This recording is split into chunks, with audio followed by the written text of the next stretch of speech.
আসসালামু আলাইকুম ভিউয়ার্স, আজকে আবার আরেকটি নতুন রেসিপি নিয়ে চলে আসলাম নাহিদ আশা কিচেনটিতে। আশা করি আজকের এই রেসিপিটা আপনাদের খুব বেশি ভালো লাগবে। আজকে তৈরি করে দেখাবো তাল দিয়ে তালের ভাপা পুলি পিঠা। এই বর্ষার সিজনের তালের ভাপা পুলি পিঠাটা দিয়ে আপনারা কিন্তু তৈরি করে সবাইকে তাক লাগিয়ে দিতে পারবেন। এই পিঠাটা দেখতে যতটা সুন্দর, খেতে ততটাই মজা, আর তৈরি করা কিন্তু একদম সহজ। তো আজকে সহজভাবে এই রেসিপিটা আপনাদের সাথে শেয়ার করবো, আপনারা আমার সাথেই থাকবেন। শুরুর দিক দিয়ে বলে রাখি, আপনারা যারা আমার চ্যানেলটিতে নতুন তারা আমার চ্যানেলটিকে সাবস্ক্রাইব করবেন, আর অলরেডি যারা সাবস্ক্রাইব করে রেখেছেন তাদেরকে জানাই অসংখ্য ধন্যবাদ। আর যারাই আমার এই ভিডিওটি দেখছেন তারা অবশ্যই একটি লাইক দিয়ে ভিডিওটি কন্টিনিউ করবেন, অনুরোধ থাকলো।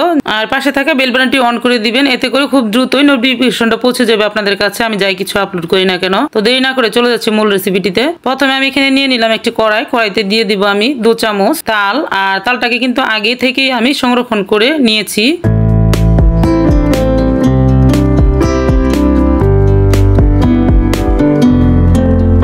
এখন দিয়ে দিচ্ছি আমি 4 কাপের 1 কাপ পানি, সাথে দিয়ে দিচ্ছি আমি 1 চা চামচ পরিমাণ লবণ। এখন চুলাটাকে অন করে দিয়ে বলক তুলে নিচ্ছি।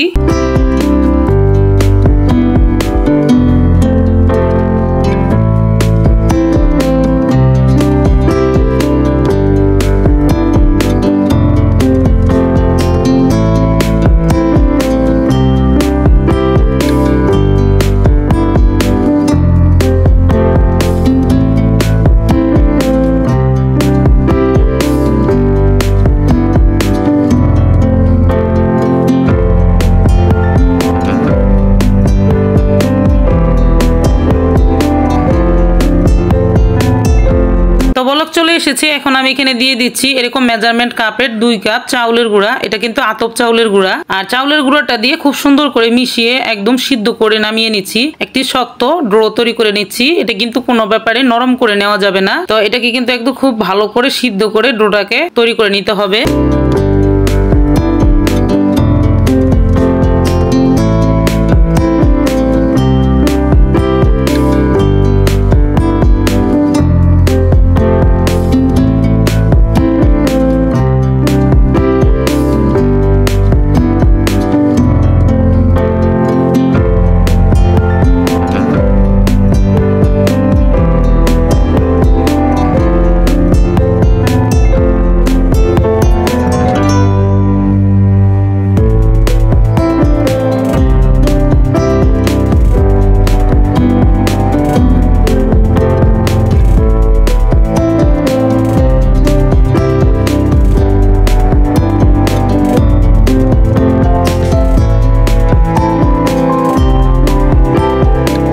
ডোটা কিন্তু আমার একদম রেডি হয়ে গেছে। এখন আমি ঢাকনা দিয়ে ঢেকে রাখছি আরো ভালোভাবে সিদ্ধ হওয়ার জন্য। এদিকে আমি নারকেলের পুরটাকে তৈরি করে নিচ্ছি। তার জন্য এখানে দিয়ে দিলাম একটি নারকেল, আর সাথে দিয়ে দিচ্ছি 1 কাপ মিঠাই। তো আপনারা চাইলে কিন্তু এটা চিনি দিয়েও করে নিতে পারবেন।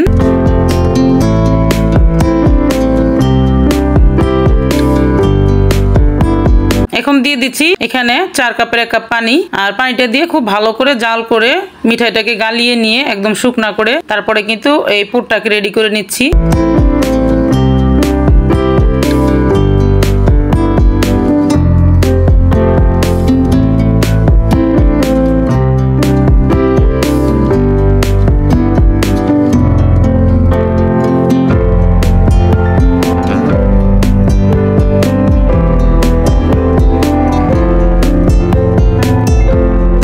তো খুব ভালোভাবে কিন্তু মিঠাইটা এখানে গলে গেছে। আর এখন আমি এখানে দিয়ে দিচ্ছি একটি তেজপাতা। তেজপাতাটা কিন্তু আমি এখানে ছিঁড়ে দিচ্ছি। আর দিয়ে দিচ্ছি 2 টুকরো দারচিনি, আর দিয়ে দিচ্ছি 2টা এলাচ। এগুলো দিয়ে দিলে গ্রানটা খুব সুন্দর আসবে এর জন্য।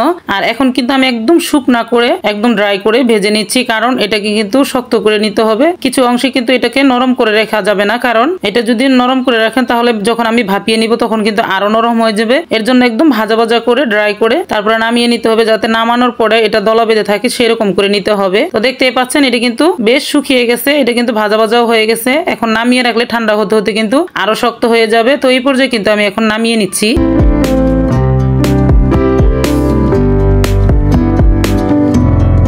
তো এদিকে কিন্তু আমার ডোটা এখন খুব ভালোভাবে ঠান্ডা হয়ে গেছে। এখন আমি এই ডোটাকে মধ্যে একটি সফট ডো তৈরি করে নিচ্ছি। দেখুন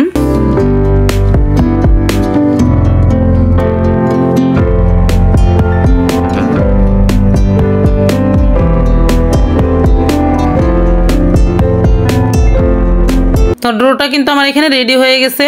এখন আমি এরকম গোল করে রেখে দিচ্ছি, আর এটাকে কিন্তু ঢাকা দেওয়ার কোনো প্রয়োজন নেই, এমনিতেই কিন্তু নরম আছে যেহেতু তালের, আর তালটা কিন্তু এমনিতে নরমই থাকে। তো এখান থেকে অল্প অল্প করে আমি একটু ডো নিয়ে নিচ্ছি হাতে, অল্প অল্প করে একটু ডো নিয়ে নিচ্ছি হাতে।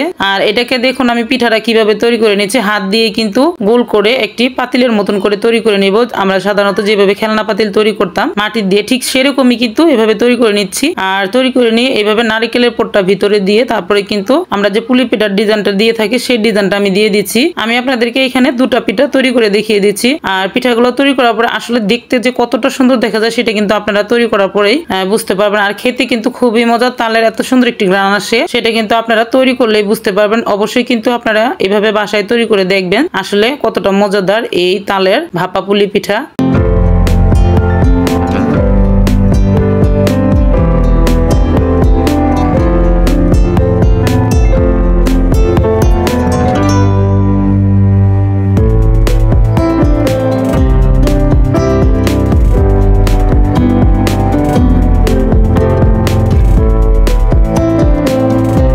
তো একটি পিঠা কিন্তু আমার রেডি হয়ে গেছে। তো এইভাবে কিন্তু আমি আরো আরেকটি পিঠা আপনাদেরকে তৈরি করে দেখিয়ে দিয়েছি, আর এইভাবে কিন্তু আমি সবগুলা পিঠা এখানে তৈরি করে নেব।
তো একইভাবে কিন্তু আমি সবগুলা পিঠা এখানে তৈরি করে নিয়েছি। আমার এতগুলা পিঠা হয়েছে এখানে। তো এই পিঠাগুলাকে কিন্তু আমি এখন ভাপিয়ে নিব। আর দেখুন পিঠাগুলা তৈরি করার পরে দেখতে কিন্তু কত সুন্দর দেখা যাচ্ছে। আর এগুলাকে কিন্তু তালের পিঠা, এর জন্য কিন্তু কালার করার কোনো প্রয়োজনই নেই, এইরকম কালারই কিন্তু হয়ে যাবে তৈরি করলে। আপনারাও সেটা কিন্তু তৈরি করলে দেখতে পারবেন। আর এখন কিন্তু আমি ভাপিয়ে আপনাদেরকে দেখিয়ে দিচ্ছি। তো চুলাতে আগে থেকে আমি একটি সাসপ্যান বসিয়ে এর ভিতরে পানি দিয়ে আর উপরে একটি চালনি দিয়ে এখানে আমি মশারির একটা কাপড় দিয়ে দিয়েছি। আর সেটা কিন্তু ভাপ উঠে গেছে পানিটা, এখন বলক চলে এসে। তো এখানে আমি এক এক করে পিঠাগুলো দিয়ে দিচ্ছি। পিঠা দিয়ে আমি ঢাকনা দিয়ে ঢেকে এটাকে 10 মিনিটের মতন সিদ্ধ করে নিচ্ছি।